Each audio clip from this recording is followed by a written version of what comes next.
ஆண்டவராகிய இயேசு கிறிஸ்துவின் நாமத்தினாலே இந்த வியாழக்கிழமை காலையில் உங்களை சந்திப்பதில் கத்திற்கலாம் மகிழ்ச்சி அடைகிறேன். இந்திய தேவ சபை ஜோதி நகர் சார்பாக உங்களை வாழ்த்துகிறோம். கர்த்தர் இன்றைக்கும் பெரிய காரியங்களை செய்ய போகிறார்.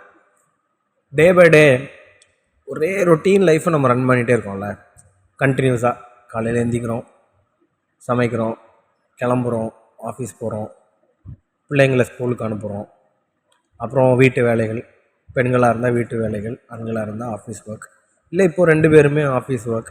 காலையில் பரபரப்பாக ஸ்டார்ட் பண்ணி நைட்டு பரபரப்பாக காரியங்களை முடித்து பரபரப்பாகவே நைட்டு தூங்கிடுறோம்.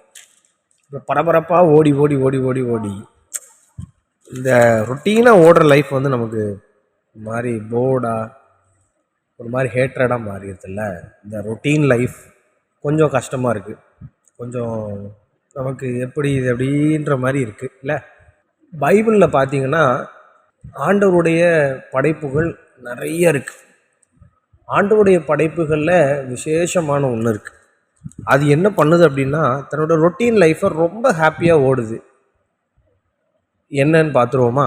19வது சங்கீதத்தில் 1வது வசனத்துலேருந்து நீங்கள் நிதானமாக உட்காந்து வாசி பார்த்தீங்கன்னா, வானங்கள் தேவனோட மகிமையை வெளிப்படுத்துகிறது. வானம் அப்படின்னு நம்ம மேலே பார்த்தோம்னா நிறைய நட்சத்திரங்கள் இப்படியெல்லாம் பார்க்கும்போது சங்கீதக்காரன் அழகாக சொல்கிறது, வானங்கள் தேவனோட மகிமையை வெளிப்படுத்துது.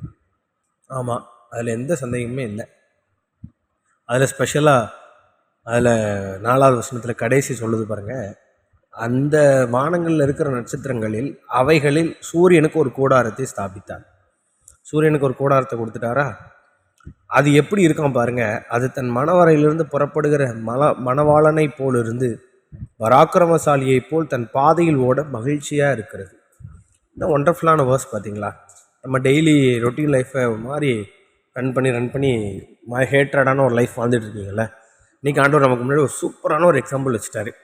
சூரியன் ஆண்டவருடைய படைப்பில் ஒன்று. சூரியன் நமக்கு வெளிச்சத்துக்காக ஆண்டவர் உண்டாக்கினார். பகலை ஆள்வதற்கு உருவாக்கின ஆண்டவருடைய ஒரு சிருஷ்டிப்பு.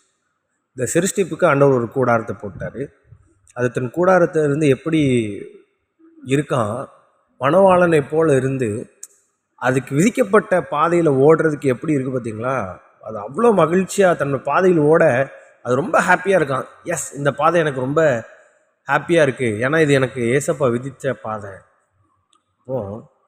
நமக்கு எல்லாருக்குமே இந்த ஹேட்டடான லைஃப்லேருந்து எஸ்கேப் ஆகணும் அப்படின்னா உங்களுடைய மைண்டில் நீங்கள் கொண்டு வர வேண்டிய ஒரு விஷயம் என்னென்னா, this is the path that God have decided for me அப்படின்னு ஒரு எண்ணத்தை நீங்கள் கொண்டு வரணும். இந்த பாதை தேவன் எனக்கு தந்த பாதை, இது எனக்கு நியமிக்கப்பட்ட பாதை, எனக்கு நியமிக்கப்பட்ட ஓட்டத்தில் நான் பொறுமையோடு ஓடிக்கிட்டே இருக்கேன், இது என்னுடைய பாதை, this is the plan God have given, இதுதான் எனக்கு ஆண்டவர் கொடுத்த திட்டம், இந்த திட்டத்தின் இதில் நான் இப்படி தான் போகணுன்னு ஆண்டவர் வச்சுருக்கேன், அதனால் இப்படி கூட்டிகிட்டு போகிறாரு.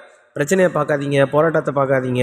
உங்களோட டெய்லி ரொட்டீன் லைஃப்பில் இப்படி போர்டாக டேயை ஸ்டார்ட் பண்ணாதீங்க. தேவ சமூகத்தில் உட்காந்து சூரியனை மாதிரி பக்காவா அப்படி ஜெபம் பண்ணி, கர்த்தர் எனக்கு தந்த நாள் இது, கர்த்தர் எனக்கு தந்த நேரம் இது, கர்த்தர் எனக்கு தந்ததான ஆசீர்வாதம் இதுன்னு சொல்லி அந்த நாளுக்காக ஸ்தோத்திரம் பண்ணி அந்த நாளை குறித்து ஓடுங்க. இன்றைக்கி கர்த்தர் உங்களோட வாழ்க்கையில் பெரிய காரியங்களை செய்ய போகிறார். God bless you.